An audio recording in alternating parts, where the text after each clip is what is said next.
Hello and welcome to my channel. Today I'm going to present in the Inspire conference and I'm going to take you with me and to see how the day goes. So first up we have Iman, who is from UVA, who's going to be giving us a presentation on peritoneal metastases. So if you could just give her a warm welcome.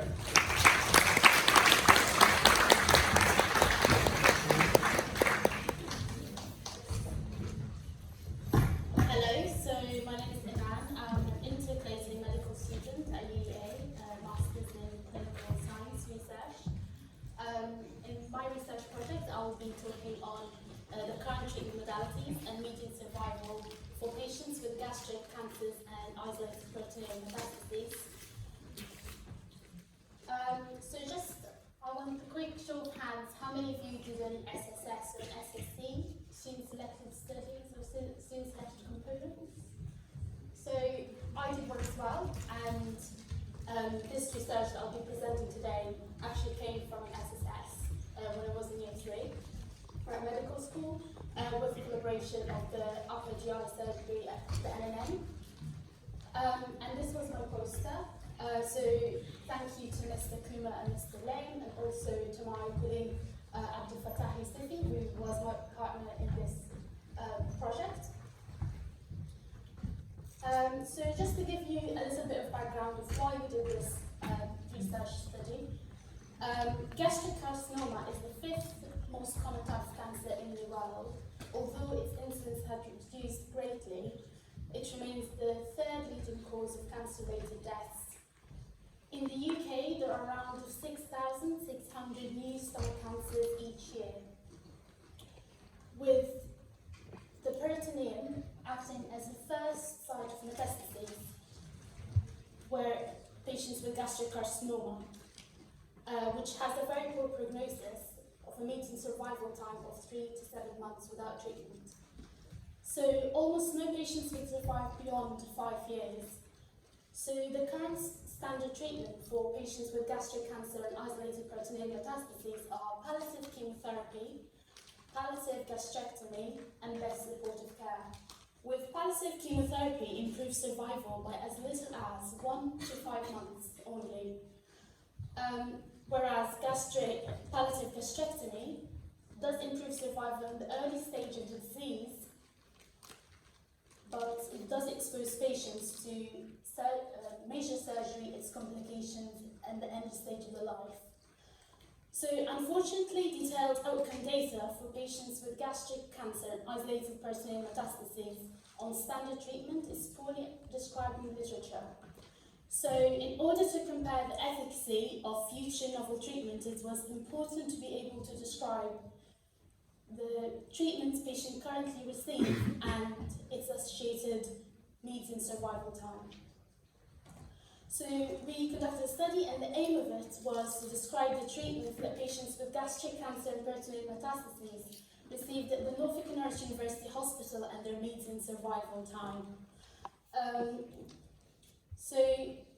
This is a hospital-based retrospective cohort study of 50 patients who were diagnosed with gastric adenocarcinoma with isolated peritoneal metastases between March 2012 and January 2020 at the Department of Upper Gastrointestinal Surgery within the Norfolk University Hospital Foundation Trust, which provides care to a population of approximately 825,000 residents in Norfolk and other adjacent counties.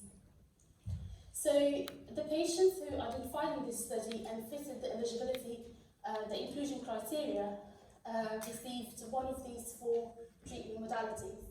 So palliative chemotherapy, palliative gastrectomy, palliative endoscopic therapy, and also best supportive care. The results of this study, patients included were aged between 44 and 90 years of age, with a mean age of diagnosis of 71 years. So the pie chart and the bar chart on the side shows the treatment modalities that patients received during this study. So on the 19th of January 2021, all study subjects were followed up, and only 14% were still alive. So that means that an analysis of the 86 patients that had died are shown in this table here.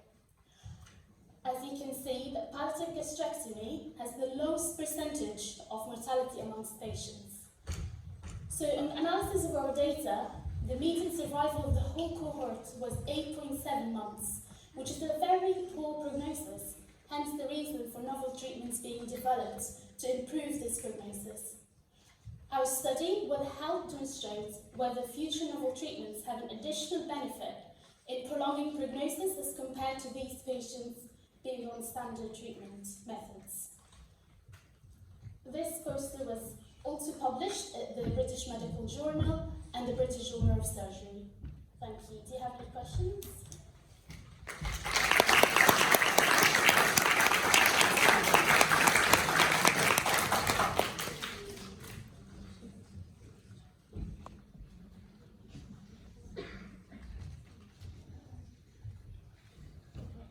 Thank you.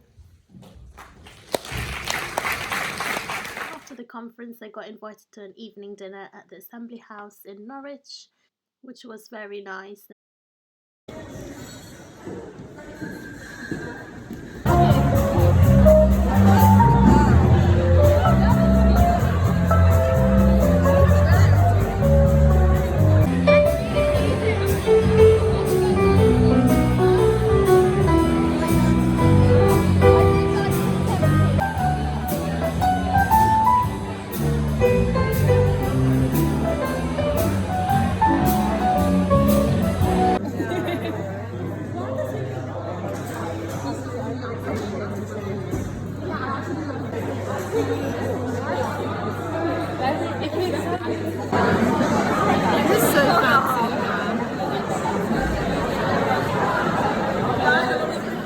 And this is the end of my video. I hope you enjoyed it. Thanks for watching. If you like this video, hit the like button. Do not forget to subscribe to be updated of my latest videos.